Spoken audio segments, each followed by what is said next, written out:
Hi, this is Superintendent of Schools Bill Olson, and welcome to another school system update. Well, we have finished the first week of the full return of our elementary students, and we couldn't be more pleased with how things transpired. The students and the staff, the families were all enthusiastic. The Assistant Superintendent, Dr. Clary, visited a couple of schools, and I visited 2 other schools on the full return day, and students and staff had nothing but smiles. In fact, when I was introduced to one of the classes, one of the students said, "Mr. Olson, this is the best day I've ever had." And so I'm not sure if that's probably true, but it was so heartwarming and so meaningful to have a child express the importance of being back in school, being back with their friends, and back with their teachers. So I want to thank first and foremost our staff who have worked extraordinarily hard from the beginning of the school year. I'm not sure if you're aware, but with the hybrid model in particular, our staff was doing 2 and 3 and 4 times the amount of work that they usually have done during a conventional school year.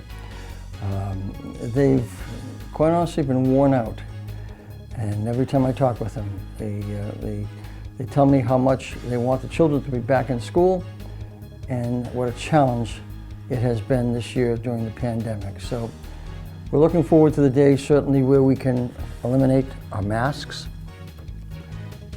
get within close proximity to each other again, and begin that connecting that is so very important to all aspects of our life, including public education. Over the last few weeks, the school committee, finance committee, and select board have met for the purpose of reviewing our budget for fiscal 2022, that is the 2021-2022 school year. I'm pleased to say that the town manager and the various committees were pleased with the fact that we were able to meet the town manager's appropriation in this very difficult fiscal year. We're doing that by employing some alternative revenues, and in 1 or 2 cases, one-time revenues, which do represent some challenge in the future. But our job has always been to analyze our resources and to leverage our financial position, and therefore leverage the stability of our school system, which is so vitally important, from one year to the next. So I want to thank the 3 committees for their extensive review of our budget and the excellent questions that they asked. Westford Academy is completing just a very spirited Spirit Week this week, topped off by an Olympics at the Academy. No, it has not been the same this year, but here's the interesting aspect in my conversations with some of the students is they haven't lost their passion. Okay, they are inspired, they're motivated, even though they're separated more so than they've ever been in their public education experience. They bring the enthusiasm to the school each and every day. To this point, as you know, we've had half in and half out during a week.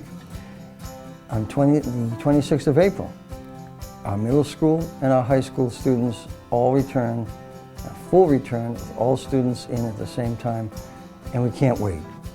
It's been so successful for our elementary students. We want to see our middle and high school students have the same experience.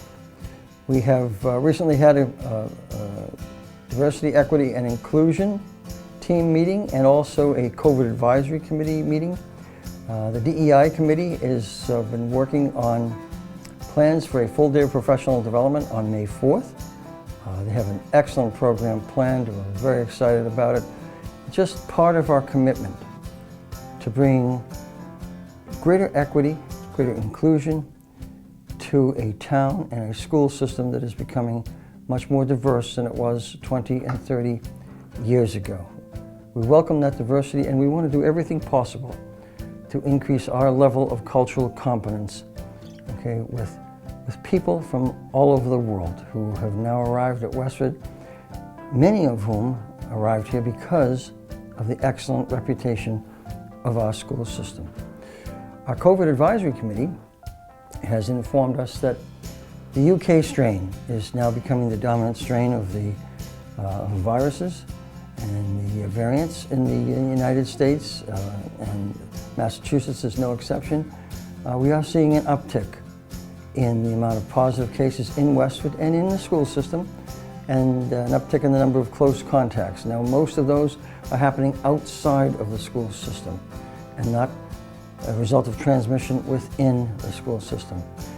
And here's where I want to thank all of our parents for doing your part. You've done an outstanding job in not sending your child to school if he or she is symptomatic, because you've been very responsible and have helped us keep the transmission level quite negligible within the school system. So thank you very much again. I want to congratulate our reading teacher, Nancy Fear. Nancy has worked once again with Boston Marathon race director Dave McGillivray, and they've written, I believe this is their third book. And Nancy just came in today to present a copy to me. Finished strong, 7 marathons, 7 continents in 7 days. This is pretty much captures Dave McGillivray here, who is part of that. And it's a great, great book that the children have enjoyed very much. All of the books that Nancy and Dave have written have been very, very well received. And Dave McGillivray has been excellent in meeting with our staff and meeting with our students. He is a gentleman who wants to share his experience associated with the Boston Marathon and some of life's lessons that he conveys to our students in helping them to be inspired and motivated in their lives. So congratulations to them again. I want to thank them for that copy. The April vacation week is upcoming. This is one of the most popular vacation periods of the school year. Lots and lots of travel. I'm going to ask you to please, with the variants that we are experiencing in terms of virus strains, please be observant of wearing a mask, socially distancing no matter where you are, and please be aware of the travel advisory that the state published, revised travel advisory on March 22nd. That is listed on our website, and I'll be sending that out to you again before the end of this school week, just prior to the vacation week. It's very, very important that you work with us and we work with you to make sure that our students and staff are as safe as possible, are virus-free, and that we can continue to have students in our school buildings at all times. I want to thank you very much. It's always enjoyable meeting with you and talking with you. This is Bill Olson. I look forward to seeing you next time.